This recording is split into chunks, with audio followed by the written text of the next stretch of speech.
আসসালামু আলাইকুম সবাইকে। Welcome back to my channel.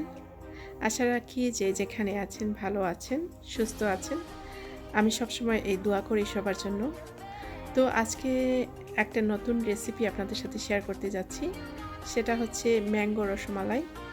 আমি আজকে আপনাদেরকে দেখিয়ে দিব আমি কিভাবে ম্যাঙ্গো রসমালাই বানাই। আপনারা একবার হলেও প্লিজ ট্রাই করে দেখবেন। অনেক মজার একটা রেসিপি, অনেক অনেক মজার।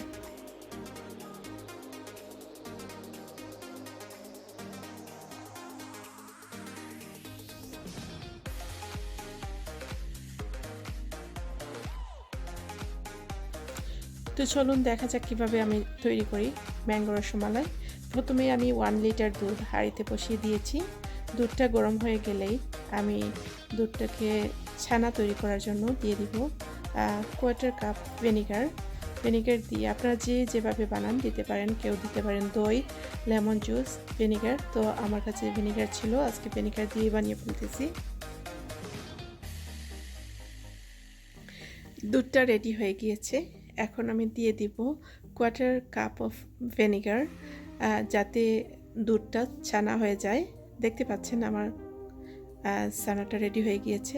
এখন আমি কুলেন্ডারের মধ্যে কাপড় দিয়ে ছানাগুলোকে ওয়ার্ম ওয়াটার দিয়ে ধুয়ে ড্রাই করে একটা প্লেটে নিয়ে নিয়েছি। ছানাগুলোকে বেশি মাখাতে হয় না, বেশি মাখালে আবার ঘিগুলো বাইর হয়ে যায়। আস্তে আস্তে এভাবে মাখিয়ে আমি মিষ্টির মতো বল করে নিব। এখানে চিনি শিরা তৈরি করার জন্য আমি দিয়ে দিয়েছি একটা হাঁড়িতে 4 কাপ পানি আর 2 কাপ চিনি। আমার চিনি শিরাটা রেডি হয়ে গেলে আমি দিয়ে দিব মিষ্টিগুলো আমি বেশিক্ষণ জাল দিব না, এক্স্যাক্টলি 20 মিনিট রান্না করব চিনি শিরার মধ্যে। যখন মিষ্টিগুলো হয়ে যাবে তারপর আমি একটু সময় কুল হতে দিব। এই যে দেখেন আমার মিষ্টিটা অলরেডি হয়ে গিয়েছে।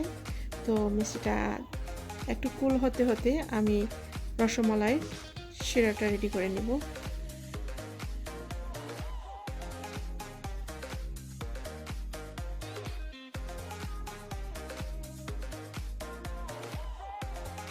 রসমালাই শিরাটা তৈরি করার জন্য এখানে দেখতে পাচ্ছেন একটা হাঁড়িতে আমি হাফ লিটার দুধ বসিয়ে দিয়েছি। দুধটা একটু গরম হয়ে গেলেই দিয়ে দিব আমি half can of condensed milk.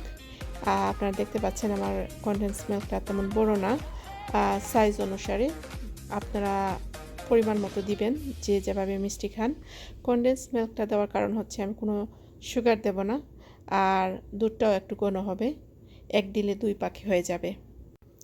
আপনাদের কাছে আমার একটা রিকোয়েস্ট থাকবে, আমি যেভাবে তৈরি করেছি রসমালাইটা ঠিক একইভাবে আপনারা তৈরি করে দেখবেন। অনেক অনেক মজার একটা রসমালাই হয়। এখন আমার লাস্ট উপকরণটা দেখিয়ে দিব, সেটা হচ্ছে ম্যাঙ্গো পাল্প। এই ক্যানটা আমি পুরাটা দেব না, হাফ দেব, কারণ আমার রসমালাই তেমন বেশি না, আমি খুব কম পরিমাণে বানিয়েছি।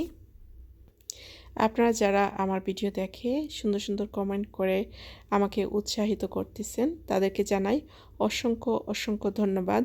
আর যারা এখনও আমাকে সাবস্ক্রাইব করেননি আমার ভিডিওগুলো দেখবেন, দেখতে দেখতে একদিন হয়তো আপনাদের ভালো লেগে যাবে, সেই অপেক্ষায় থাকবো।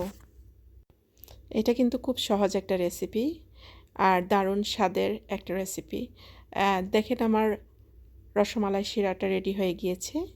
আমি মিষ্টিগুলো এখন এখানে ট্রান্সফার করে দিব। মিষ্টি যখন সবগুলো দিয়ে দিব তখন কম আছে চুলার মধ্যে ঢেকে রেখে দিব অ্যানাদার 10 মিনিটের মতো। রেডি হয়ে গিয়েছে আমার ইয়ামি ম্যাঙ্গো রসমালাই। আপনাদের দেখানোর সুবিধার্থে একটা সার্ভিং বলে নিয়ে নিব। দেখেন কীরকম সুন্দর কালার হয়েছে। আপনারা সবাইকে অসংখ্য ধন্যবাদ আমার সাথে সময় দেওয়ার জন্য।